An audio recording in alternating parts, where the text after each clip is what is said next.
Hello and welcome to Good Day SA. In this episode, you will hear from Jess and Ba about overnight planned respite services.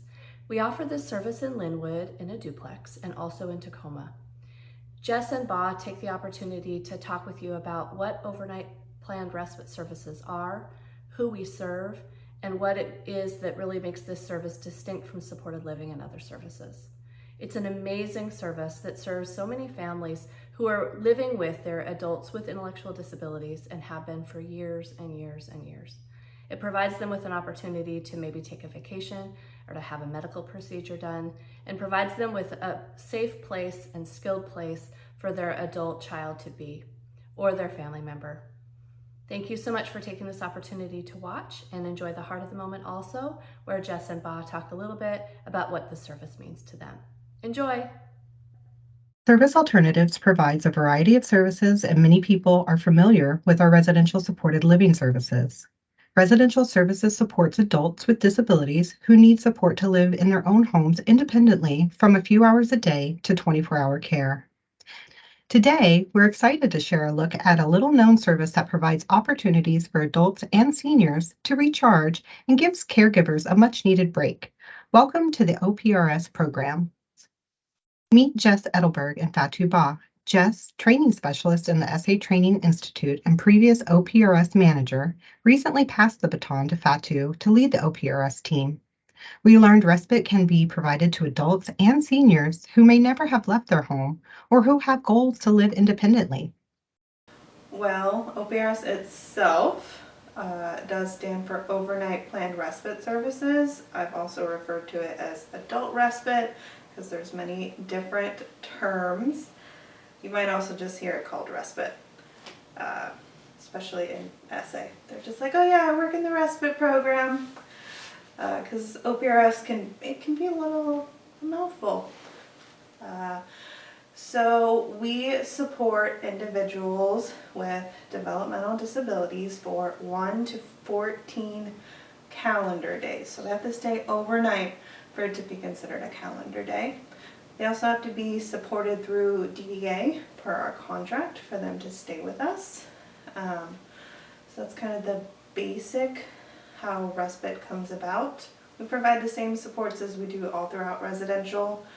So bathing supports, cooking supports, anything we do in our supported living program, we can do at respite as well. Yeah, to summarize it, is basically like it's just a resting place for the primary caregiver. Like most of the clients that comes here, they have parents as their guardians. They took care of them. They are the primary caregiver. So for them to have a breathing space, to have enough rest as needed, so they bring their kids here. Respite stays are thoughtfully tailored to each individual client through collaboration between family or guardians and the OPRS residential manager. Stepping into the respite home, you immediately get the feeling of a home away from home. All the comforts of home are provided, and the clients are welcome to bring any of their belongings that make them feel comfortable. Space is adaptable and accessible. This is our wheelchair accessible bedroom. So if they're in a wheelchair, we like to put them in here. That's why we have all this space on the side. And it also just kind of allows them to be able to move around the room. So we have had it to where if we have individuals who bring their own items, we can put those up. Some bring their own bedding, so we'll take this down. We also have different sets of bedding that we can change out based on the individual's preferences as well. In addition to providing the time to recharge, the respite stays afford opportunities for social interaction or exposure to new activities that otherwise could be a challenge. A plan is customized for each stay. For example, one client might be interested in cooking. Just like residential, it's pretty custom to the individual. We do what's called a respite agreement. It's pretty similar to an IASP for people who know what that plan is. So we ask them what they need support in with cooking. So for people who come to stay with us who have never experienced before, we ask a few more questions like, what are your abilities? What can you do in the kitchen? What do you want to work on? And we just kind of explore that while they're here, because sometimes they've never even thought about it. The welcome intake process is designed around the specific needs of the client. Activities are created around what a client needs most, given the length of stay. So we go through basically each piece of the respite agreement. We're going to ask their likes, their dislikes, their communication, 'cause everybody communicates differently, regardless of whether you're verbal or not. Skills and abilities, which are also going to vary. We ask about medication support, mobility support, personal care support, which is broken down into different steps of personal care. But we make sure we do that to help the staff, understand the client better. Yeah. Yeah, so we do that. Because unlike residential, where they have more time to get to know them sometimes, and then they have somebody for like 2 days, but they really need support. So we ask questions on how best to support them with any behavior needs they have, any comfortability needs, and we explain that there's some things we can do and some things we can't do. Dedicated staff teams create an environment to build confidence and support personal growth of others and also excel in their own learning about individuals in our communities.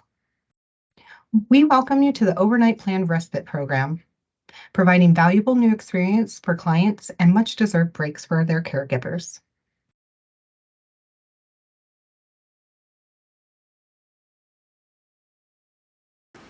It's the same thing every day, looking forward to another client, talking to the families, getting to know them, trying to help the clients as much as possible.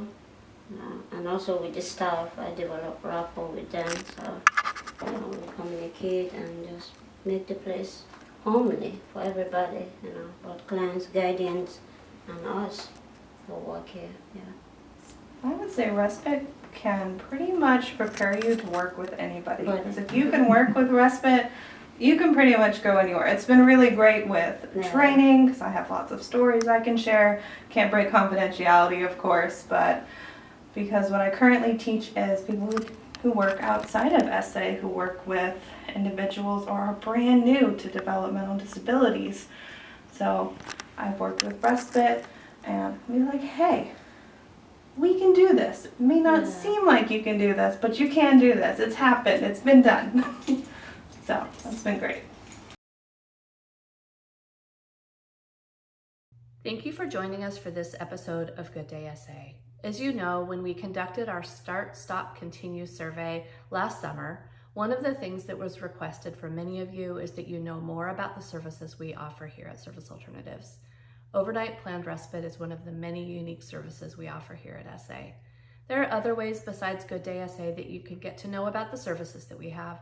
One is to check out our website. There's actually quite a bit of detail there. And then I encourage you to take the opportunity to talk with coworkers when you're at trainings or at potlucks or a company barbecue or anywhere where you have a chance to interface with other employees here at SA. There's a lot we do, and I encourage you to take the opportunity to know what your company's about. Have a good day, SA. Bye-bye.